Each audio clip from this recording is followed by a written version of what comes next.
اپنے پروگرام کے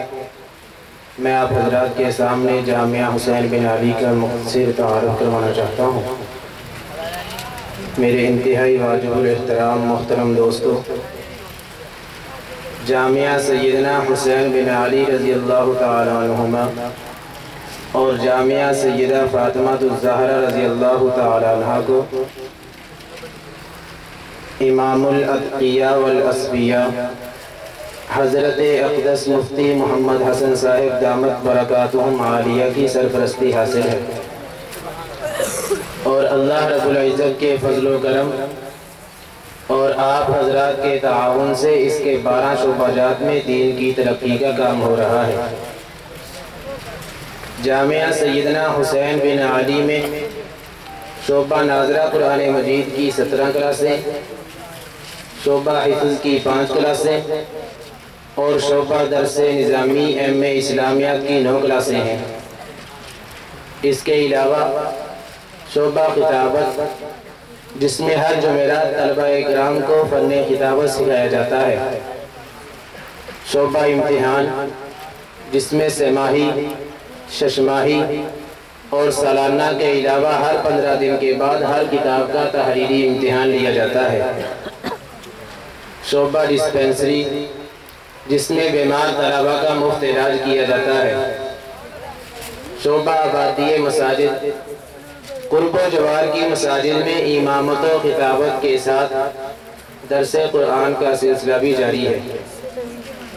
شعبہ دعوت و تبلیغ، مدرسہ کے علاوہ علاقہ بھر کی مساجد میں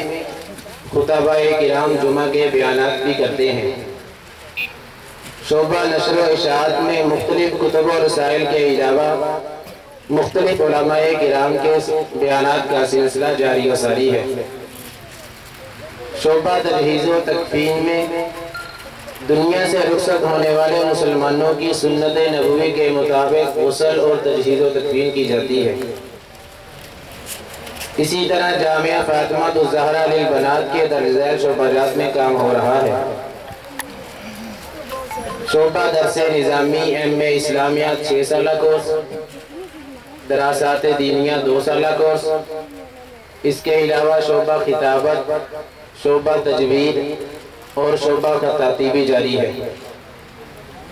اور طلبہ میں احیاء دین کا جذبہ، اتباع سنت، اکابرین پر اعتماد اور وطن عزیز ملک پاکستان کے ساتھ محبت اور دینی ورثہ کی حفاظت کا شعور بیدار کیا جاتا ہے۔ انشاءاللہ یہ سفر اسی طرح جاری و ساری رہے گا۔ ان 12 شعبہ جات میں 700 سے زائد طلبہ اور طالبات دین کی تعلیم حاصل کر رہے ہیں، اور 70 اساتذہ اور ملازمین ان کی خدمت میں مصروف ہیں۔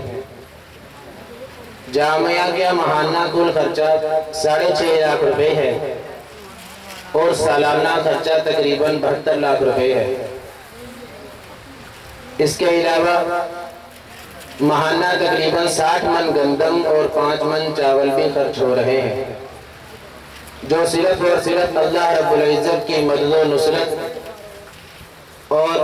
آپ جیسے مخلص دوست احباب کے تعاون سے پورے ہو رہے ہیں۔ میں آپ حضرات سے التماس کرتا ہوں،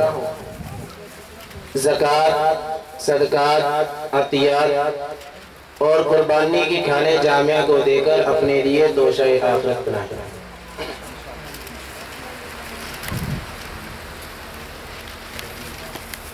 اب میں آپ حضرات کے سامنے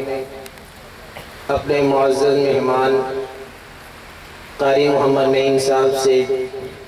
گزارش کرتا ہوں کہ وہ تشریف لائیں اور اپنے دعائیہ کلمات سے ہمیں نوازیں۔